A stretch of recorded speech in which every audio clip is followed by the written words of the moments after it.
আসসালামু আলাইকুম। লার্নফ্লুয়েন্সি চ্যানেলের পক্ষ থেকে পঞ্চম শ্রেণীর শিক্ষার্থী এবং অভিভাবকদের স্বাগতম এবং আমন্ত্রণ জানাচ্ছি আজকের এই টিউটোরিয়ালে। আজকে আমরা আলোচনা করব তোমাদের ইসলাম শিক্ষা বইয়ের প্রথম অধ্যায় থেকে প্রত্যেকটা পাঠ থেকে তোমাদেরকে যে ছকগুলি পূরণ করতে হবে এবং অনুশীলনে তোমাদেরকে যে বহুনির্বাচনী প্রশ্ন, সংক্ষিপ্ত প্রশ্ন, বর্ণনামূলক প্রশ্ন, একই সাথে শূন্যস্থান পূরণ সহ ডান পক্ষের সাথে বাম পক্ষের যে মিলকরণ তোমাদেরকে করতে হবে, এই ক্লাসে আমরা সকলের উত্তর এবং সমাধানগুলি করে ফেলবো। তো চলো আলোচনাটি শুরু করা যাক। শুরু করছি পরম করুণাময় মহান আল্লাহ তাআলার নামে। তো শুরুতে আমরা তোমাদের এখান থেকে প্রত্যেকটা পাঠ থেকে যে ছকগুলি পূরণ করতে হবে, আমরা সেই ছকগুলি পূরণ ধাপে ধাপে করে ফেলি, এরপর অনুশীলনের সমাধানটাও কিন্তু দেখে ফেলবো। আচ্ছা, তো চলো শুরু করছি পরম করুণাময় মহান আল্লাহ তাআলার নামে। ক নাম্বার বলা হচ্ছে কি তোমাদেরকে, দেখো যে সৃষ্টি জগতে নিয়ম শৃঙ্খলা পর্যবেক্ষণ করে মহান আল্লাহর তাওহীদ একত্ববাদ সম্পর্কে চিন্তা করি। কোন কোন বিষয় দেখে বুঝতে পারি যে আল্লাহ এক ও অদ্বিতীয়, সেগুলো নিচের তালিকায় লিখি, কাজটি একাকী করি, তাই না?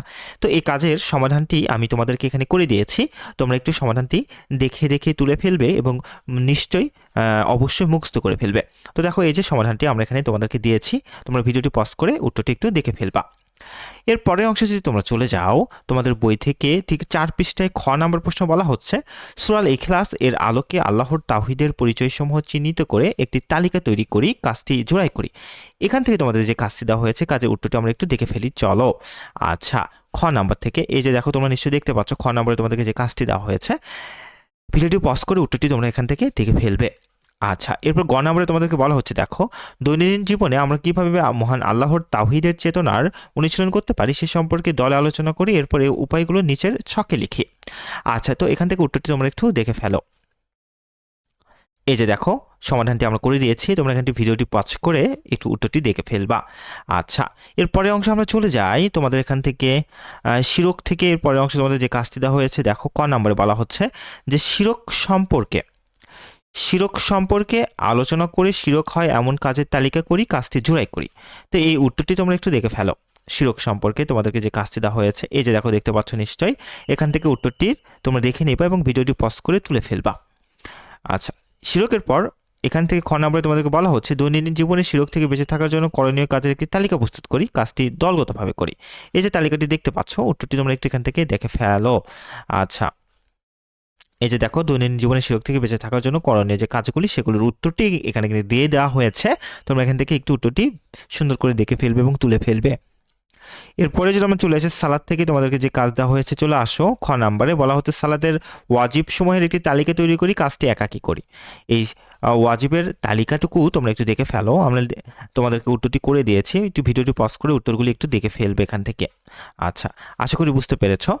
এরপরের অংশে যদি আমরা চলে আসি, এখান থেকে তোমাদেরকে বলা হচ্ছে কি, দেখো যে পরের অংশে চলে আসো তোমাদের বইয়ে, সেটা হচ্ছে তোমাদের এখান থেকে যদি তোমরা দেখো, সাওম থেকে তোমাদেরকে যে কাজটি দেওয়া হয়েছে, এখানে ক নম্বরে বলা হচ্ছে, বিভিন্ন প্রকারের সাওমের তালিকা তৈরি করি, কাজটি জোড়াই করি।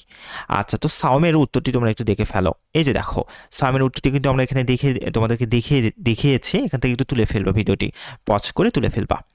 আচ্ছা, এরপরে যদি আমরা চলে আসি তোমাদের বইয়ে, দেখতে পারবা তোমাদেরকে খ নম্বরে বলা হচ্ছে, সাওম পালনের বর্জনীয় করণীয় সমূহের তালিকা তৈরি করি, কাজটি একাকী করি। এখান থেকে উত্তরটি আমরা একটু দেখে ফেলি, চলো। আচ্ছা, এই যে দেখো উত্তরটি আমরা কিন্তু এখানে করে দিয়েছি, তোমরা একটু সুন্দর করে ভিডিও পজ করে উত্তরটি একটু দেখে ফেলবে।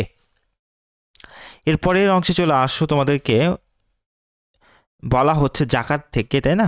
আচ্ছা, আমরা একটু দেখি তোমাদেরকে কি দেওয়া হয়েছে এখান থেকে। এই যে ক নম্বরে বলা হচ্ছে, জাকাত সম্পর্কে আলোচনা করি এবং জাকাতের সুফল সময়ের একটি তালিকা তৈরি করি, কাজটি দলগতভাবে করি।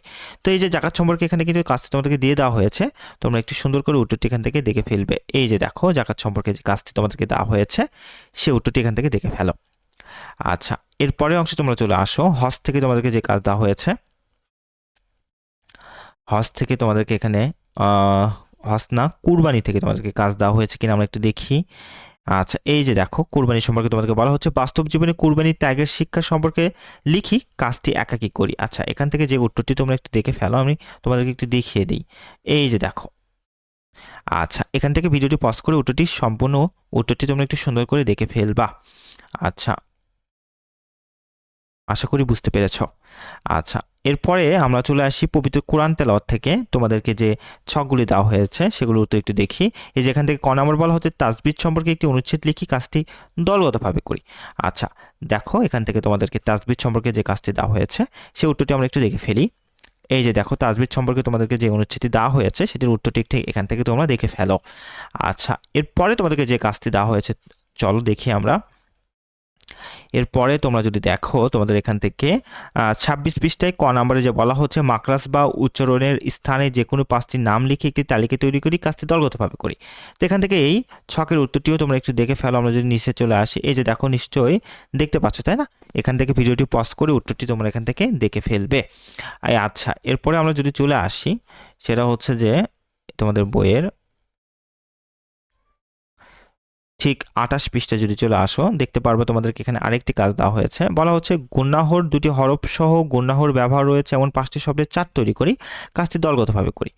তো এখান থেকে উত্তরটি তোমরা একটু দেখে ফেলো গুণনাহর ব্যাপারে যে কাজটি দেওয়া হয়েছে। এই যে দেখো তোমরা নিশ্চয়ই দেখতে পাচ্ছ। আচ্ছা, এই যে উত্তরটি তোমরা এখান থেকে একটু ভিডিওটি পজ করে দেখে ফেলবে।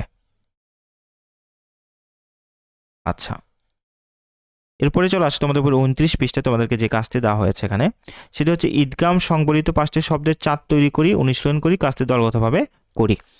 আচ্ছা, তো উত্তরটি এখান থেকে তোমরা একটু দেখো। এখান থেকে এই যে উত্তরটি দেখতে পাচ্ছ নিশ্চয়ই, ভিডিওটি পজ করে উত্তরটি একটু তোমরা এখান থেকে দেখে ফেলবে। এরপরে চলে আসি আমরা তোমাদের বইয়ের, যদি চলে আসো তোমরা দেখো ৩০ পৃষ্ঠায় এখানে তোমাদেরকে আরেকটি কাজ দেওয়া হয়েছে। বলা হচ্ছে ইজহার, দেখো বলা হচ্ছে কি ইজহার সংবলিত ৫টি শব্দের একটি চার্ট তৈরি করি, অনুশীলন করি, কাজটি জুড়াই করি। তো এই উত্তরটি তোমরা একটু এখান থেকে দেখে ফেলো। ইজহার সম্পর্কে আমরা যদি তোমাদেরকে একটু দেখিয়ে দিই, এই যে দেখো এখান থেকে উত্তরটি তোমরা একটু ভিডিও পজ করে তুলে ফেলবে। আচ্ছা, এরপরের অংশে যদি আমরা চলে যাই তোমাদের বই থেকে দেখতে পারবে ৩১ পৃষ্ঠায় আরেকটি কাজ দেওয়া হয়েছে। বলা হচ্ছে নুন সাকিন ও তানবিনের ইকফার ৩টি করে শব্দের চার্ট তৈরি করি, অনুশীলন করি, কাজটি দলগতভাবে করি। তো উত্তরটি তোমরা এখান থেকে একটু দেখে ফেলো তোমাদের এখান থেকে। এই যে দেখো নিশ্চয়ই দেখতে পাচ্ছ, এখান থেকে উত্তরটি তোমরা ভিডিওটি পজ করে তুলে ফেলবে।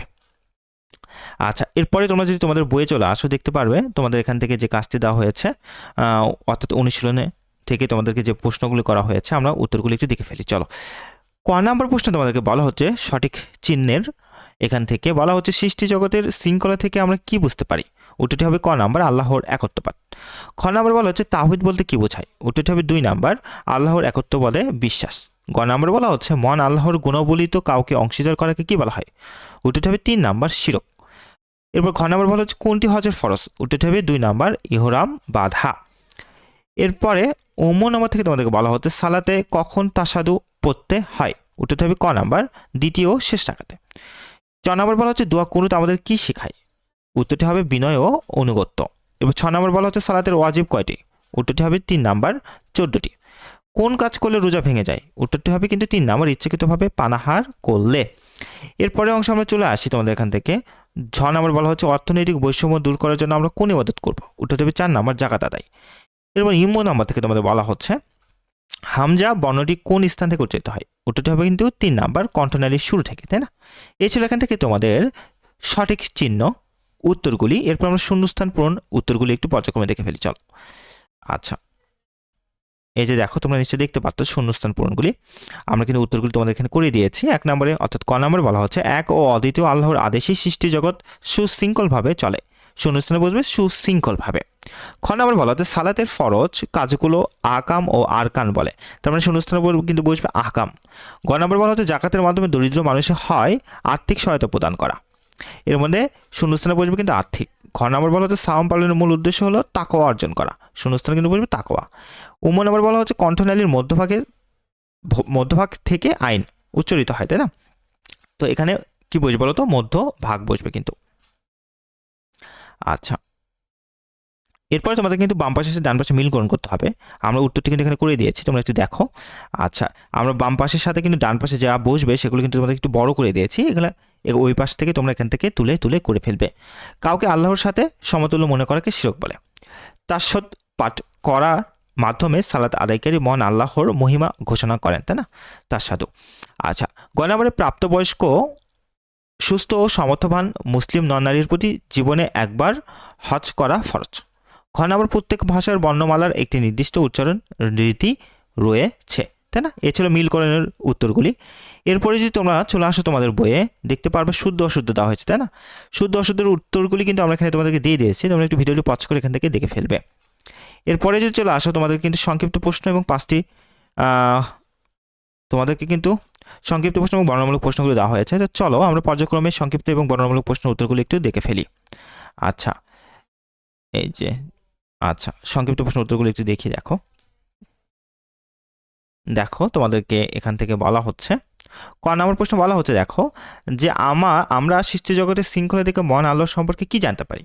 উত্তর, সৃষ্টি জগতের শৃঙ্খলা দেখে আমরা মহান আল্লাহর একত্ববাদ সম্পর্কে জানতে পারি, অর্থাৎ আল্লাহ এক এবং অদ্বিতীয়, তিনি সর্বকিছুর সৃষ্টিকর্তা, নিয়ন্ত্রক ও পালনকর্তা, তার হুকুম এবং নিয়মেই সবকিছু পরিচালিত হয়। খ নম্বর বলা হচ্ছে, শিরক বলতে কি বোঝায়? উত্তর, শিরক বলতে মহান আল্লাহর সঙ্গে তার ইবাদতে কাউকে শরিক করা বা তার গুণাবলীতে কাউকে অংশীদার করাকে বোঝায়। যে কোনো দিক থেকে কাউকে তার সমতুল্য মনে করাও শিরক। গ নম্বর বলা হচ্ছে, 5টি ইবাদতের নাম লিখো। 5টি ইবাদতের নাম হলো সালাত, সাওম, জাকাত, হজ ও কুরবানি। এরপর বলা হচ্ছে, তাসবিহ কেন শিখতে হয়? উত্তর, দেখো বিশুদ্ধভাবে কোরআন তেলাওয়াতের নিয়মকানুন জানার জন্য তাসবিহ শিখতে হয়। আচ্ছা, এরপর তোমরা যদি দেখো এখান থেকে, আরবি 29টি হরফ কয়টি স্থান থেকে উচ্চারিত হয়, তাই না? আচ্ছা, এখানে কিন্তু একটু ভুল হয়েছে, কিন্তু হজের 2টি ফরজের নাম লিখতে হবে কিন্তু, তাই না? হজের 2টি ফরজের নাম লিখো। উত্তর, দেখো হজের বানানটি একটু ঠিক করে নিও, আমি খুবই দুঃখিত। হজের 2টি ফরজ হলো ইহরাম বাঁধা, জিলহজ মাসের 9 তারিখে আরাফাত ময়দানের অবস্থান করা। 4 নম্বরে বলা হচ্ছে, আরবি 29টি হরফ কয়টি স্থান থেকে উচ্চারিত হয়? উত্তর, আরবি 29টি হরফ 17টি স্থান থেকে উচ্চারিত হয়। এরপর 6 নম্বর বলা হচ্ছে, কোন স্থান থেকে কাফ উচ্চারণ করতে হয়? উত্তর, জিহ্বার গোড়া আর বরাবর উপরের তালুর সঙ্গে লাগিয়ে কাফ, এখানে দুঃখিত বানানটা ঠিক করে নিবা, কাফ উচ্চারণ করতে হয়। আচ্ছা, এরপরে তোমাদেরকে যে বর্ণনামূলক প্রশ্নগুলো দেওয়া হয়েছে, দেখো আমরা সেগুলোর উত্তর একটু পর্যায়ক্রমে দেখে ফেলি। এই যে দেখতে পাচ্ছ, বর্ণনামূলক প্রশ্নগুলির উত্তর কিন্তু আমরা পর্যায়ক্রমে তোমাদেরকে এখানে দিয়ে দিয়েছি। আচ্ছা, ক নম্বর প্রশ্ন তোমাদেরকে বলা হচ্ছে কি, দেখো যে একই নিয়মে চলে এরূপ 5টি সৃষ্টি সম্পর্কে বর্ণনা করো। একই নিয়মে চলে এরকম 5টি সৃষ্টি হলো চন্দ্র, সূর্য, পৃথিবী, রাত ও ঋতু। মহান আল্লাহর এসব সৃষ্টি একটি সুশৃঙ্খল নিয়মে চলছে, কোথাও নিয়মের কোনো ব্যত্যয় ঘটছে না। যেমন প্রতিদিন রাতের আকাশে চাঁদ উঠছে, আবার ভোর হওয়ার সাথে সাথে ডুবে যাচ্ছে। সকালবেলা পূর্ব থেকে সূর্য ওঠে এবং সন্ধ্যায় পশ্চিম দিকে অস্ত যায়। এভাবে দিনের পর রাত আর রাতের পর দিন আসে, রাতের পর আসে দিন। ঋতুর ক্ষেত্রে দেখা যায় গ্রীষ্মের পর আসে বর্ষা, তারপর আসে শরৎ, হেমন্ত, শীত ও বসন্ত। এই ধারাবাহিকতার কোনো ব্যতিক্রম হয় না, এরা সব একই নিয়মে চলে, আর মহান আল্লাহর এদের সুশৃঙ্খল নিয়ম তৈরি করে দিয়েছেন। খ নম্বর বলা হচ্ছে, একত্ববাদের ব্যাখ্যা দাও। মহান আল্লাহর নিজ সত্তা, গুণাবলী ও কর্মে এক ও অদ্বিতীয় এ বিশ্বাসী হলো একত্ববাদ। একে তাওহীদ বলা হয়, এটি ইমানের মূল ভিত্তি। একত্ববাদ অর্থ হলো এরূপ বিশ্বাস পোষণ করা যে মহান আল্লাহ একমাত্র উপাস্য, এ বিশ্ব পরিচালনার ক্ষেত্রে তার কোনো অংশীদার বা সমকক্ষ নেই, অন্য কেউ তার মর্যাদার অসীন হতে পারে না, তিনি সব ক্ষেত্রে পূর্ণতার অধিকারী। পবিত্র কোরআনে সূরা ইখলাসে আল্লাহর একত্ববাদের পরিচয় বলা হয়েছে, হে নবী, আপনি বলুন, তিনি আল্লাহ এক, অদ্বিতীয়। আল্লাহ কারো মুখোমুখি নন, তিনি কাউকে জন্ম দেননি এবং তাকেও জন্ম দেওয়া হয়নি, আর তার কোনো সমকক্ষ নেই। মহান আল্লাহর একত্ববাদ বিশ্বাস আমাদেরকে এক আল্লাহর সৃষ্টি হিসেবে ঐক্যবদ্ধ হতে শেখায় এবং মিলেমিশে বসবাস করার প্রেরণা যোগায়। এরপর পর্যায়ক্রমে তোমাদের ঘ নম্বর প্রশ্নের উত্তরটি এখানে দেওয়া হয়েছে, একটু দেখে নিবা তোমরা। 5 নম্বর প্রশ্নের উত্তরটি এখানে দেওয়া আছে নাম্বার। এরপর বাকি প্রশ্নের উত্তরগুলো কিন্তু আমরা এখানে পর্যায়ক্রমে দিয়ে দিয়েছি তোমাদেরকে, তোমরা একটু দেখে দেখে উত্তরগুলি তুলে ফেলবে। এই যে সর্বশেষ 6 নম্বরের যে প্রশ্ন তোমাদেরকে একটি তালিকা তৈরি করতে বলা হয়েছে, সেটির উত্তর কিন্তু আমরা এখানে দিয়ে দিয়েছি, তোমরা একটু ভালো করে দেখে নিবা উত্তরগুলি। তো এই ছিল তোমাদের জন্য আজকের এই আলোচনাটি। ভিডিওটি ভালো লেগে থাকলে লাইক দেবে এবং অবশ্যই লার্নফ্লুয়েন্সি চ্যানেলটিকে সাবস্ক্রাইব করবে। আমরা ধারাবাহিকভাবে তোমাদের প্রত্যেকটা অধ্যায় থেকে কিন্তু এভাবে সমাধানগুলি করে দিব। ভালো থেকো, সুস্থ থেকো। আসসালামু আলাইকুম।